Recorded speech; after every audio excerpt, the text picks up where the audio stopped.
ny solitenany fifanampiana malagasy iangaviana ampanajana izay soliteny zay mba androso ety aminona naray nitikany.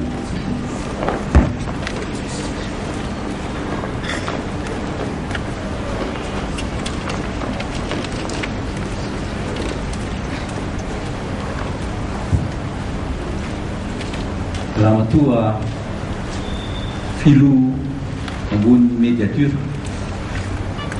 raha matoa ministry ny kolotsaina sy ireo mpiaraty aminy, ianareo mpikambana ao amin'ny filahan-kevitra ambony ny tetezamita sy ianareo mpikambana ihany koa ao amin'ny conseil de transition, ho anareo mpikambana ao amin'ny ray aman-dreny mijoro, ianareo ministra izay manatrikely etony Andriamatoa sy Ramatoa isany, tale général sy secrétaire général isany ambaratongana, tompo lahy sy tompo vavy, mijoro eto ny tenako solitena ny fifanampiana malagasy, amarika fohifohy ireto afatra avy amin'ny namana avy any Andiram-bato amin'izao nalasana nyty ray aman-dreny izay tsy atsika eto Madagasikara ihany fa azo lazaina fa ho an'ny tany eran'izao tontolo izao. Fantatsika tsara ny zavatra nataon'ny tompovavy toy ny fahavelony, satria dia ny fanerasera tamin'ireo vahoaka solom-panjakana maro maneran'izao tontolo izao izy. Ho izany indrindra tompolahy sy tompovavy mamela ianareo raha maky fohifohy ireto afatra ireto. Ho tonoko voalohany amin'izany ny afatra avy amin'ny Andriamatoa Julien Lopretre, izay président ny Secours Populaire Français, niara-niasa tamin'ny fifanampiana malagasy efa ho 15 taona mihoatra izao. Misy andarana kely vitsivitsy izay ampitaiko aminareo ankehitriny avy amin'io filohan'ny Secours Populaire Français io. Gisèle reste toujours dans nos cœurs comme l'exemple de la droiture et de la constance dans son engagement pour la dignité et la souveraineté du peuple malgache. Incorruptible dans un monde où la corruption prend partout les commandes. La constance dans ses idéaux de jeunesse est ce qui fait que, pour la jeunesse du monde d'aujourd'hui, Gisèle reste comme une lumière éclairant le chemin vers une société plus juste, un monde plus fraternel. Tolak'izany koa ny afatra manaraka avy amin'ny Andriamatoa Elie Hoareau, izay secrétaire général du Parti communiste réunionnais. Grande figure du mouvement anticolonialiste, Gisèle a personnifié la résistance du peuple malgache contre la répression sanglante. Io koa avy amin'ny Andriamatoa Jean-Paul Escoffier, izay flou Annie Afaspa, grande figure de la résistance malgache et une démocrate qui a consacré son existence à son peuple et à son pays. Natonga afatra tolak'izany koa zareo avy amin'ny organisation de solidarité avec le peuple d'Asie et d'Afrique, na atononona amin'ny fanafozan-teny hoe OSPA, izay soloin'ny président Ahmed Amrouche sy ny secrétaire général ny Nouri Abdel Razak Hussein Natena. Tout ça no afatra nampitainy amintsika. Le mouvement de solidarité dans le monde vient de perdre un de ses piliers par cette mort plus que regrettable. Yoku avy amin'ny Ramatoa filohan'ny Conseil général de la Réunion, Madame Nassima Dindar. Je salue la mémoire d'une éminente figure politique à Madagascar et dans la zone océan Indien. Elle restera un exemple, en particulier pour les femmes engagées en politique. Ny afatra manaraka dia avy amin'zareo CGT, Espace Europe International, izay nosoniavin'ny Andriamatoa Olivier Bolamanguin. Je garde en mémoire sa capacité d'indignation, son ouverture aux autres, son immense espoir dans un autre monde, sa grande capacité d'écoute, sa lucidité. C'est une militante infatigable, une grande intellectuelle, une femme de conviction et une amie. Yoku, Davamni Foulou, une association musulmane de La Réunion, président du conseil régional du culte musulman Réunion, M. Hussein Ahmad.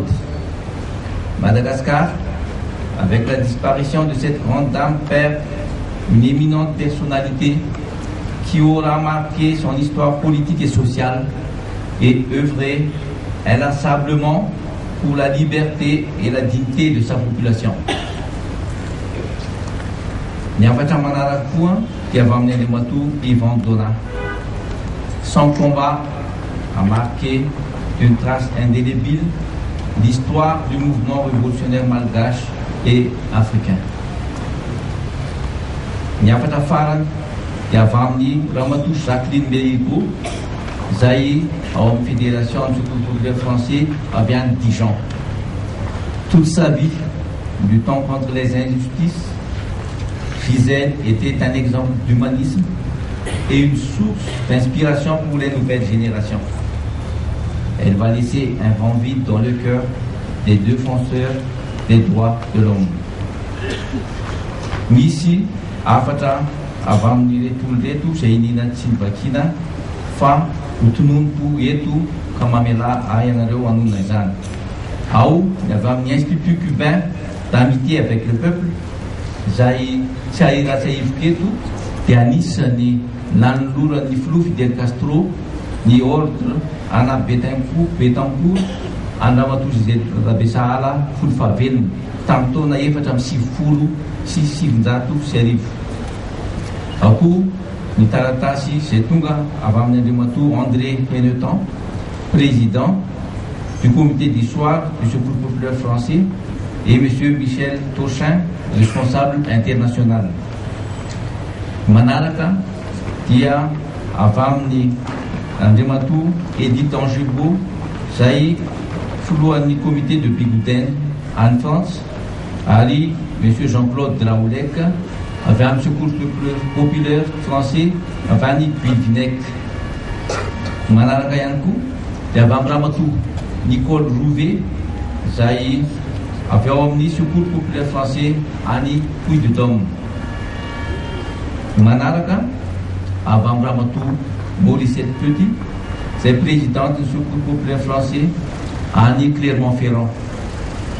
Yoyankou, Ramatou Nathalie Boyer, c'est secrétaire générale départementale du Secours populaire français, Fédération de Loire-Atlantique. Ali Farandetou, Diavam Nutsutra, Ramatou Christiane Charpentier, Martine Chauvel, Zazie et Augustin Marchal, Audrey Champsio, Nora Tagliazuki, avant Italie, Marcel Vaner Pengen, Ramatou Véronique Chabin, avant Dijon, Monsieur Claude Hiro, avant une fédération de Paris, Monsieur Alain Lapierre, avant Dijon, Andematou Karl Weiss, avant Paris, Bernard Amiot, c'est secrétaire général Fédération des électriciens et gaziers. Signa Vané Dilambakian, Fayed, Fanade Ticket, Tête Madagascar, Katir Totueran, Amzofton Zao, Tia, Mialamuk Nalaelom Tika Menakavi, Kaizanjid, nous, Natunga, Agireu, Andefa, Isao Taratasi, Isao.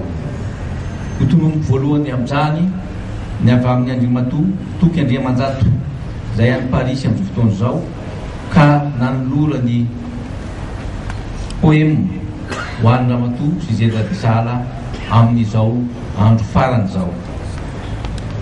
Atawaona Nyangina, Sila Zayanku, Ramruda Nanmanda ni Voarku, Fanyan Yankinan, Sinfio Nyanteira Nanuid Dao, Arkina Simangina, Siasfera.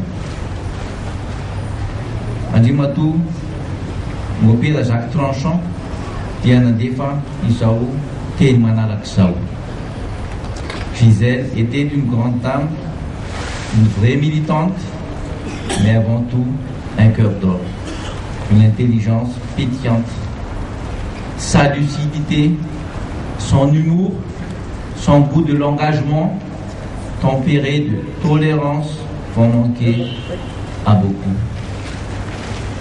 Avant de Rimatou, Julien, Randiamas Feb, Zayan Leker, Égypte, tena defa anty afatraky nanokana tanteraka ny fiainana anompo ny firenena sy ny mpiarabelona taminy Gisèle nitafy fandavatena sy helpo ary faharetana no tarihany fahatsilovan-tsaina sy fikirizana hatanteraka ny foto-kevitra ny fikirana izy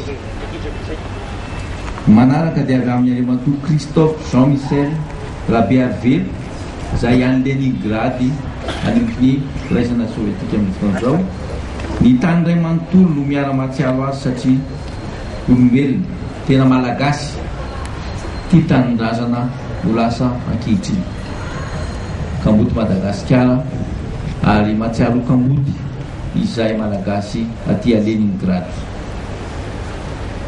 Manaraka dia avy amin'ny fianakaviana Radjon izay any Marseille. Son engagement politique et ses réalisations resteront longtemps gravées dans les mémoires.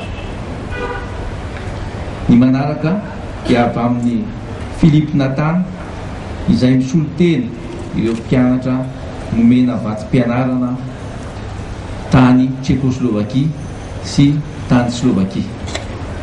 Ary notononoko manaraka eto manaraka ny teniko dia avy amin'ny Andriamatoa Dokotera Rakotomalala Mananiasy izay filohan'ny fikambanana manaova soa sy ny CEDOD.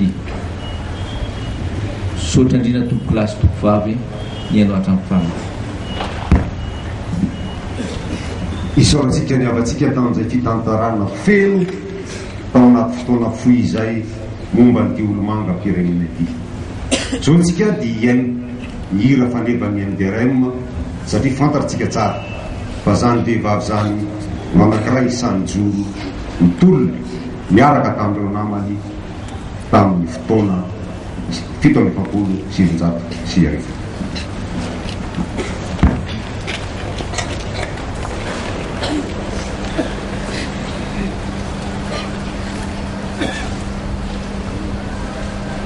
Madagasikara tany drazanay tany sarobidy masina siso lovasonomeny razanay talo maty hoanao no tena razanay mitsangana ry tanora mitsangana fazamanana iary sonoano sady ora mijorosa itokolo leilay mitsangana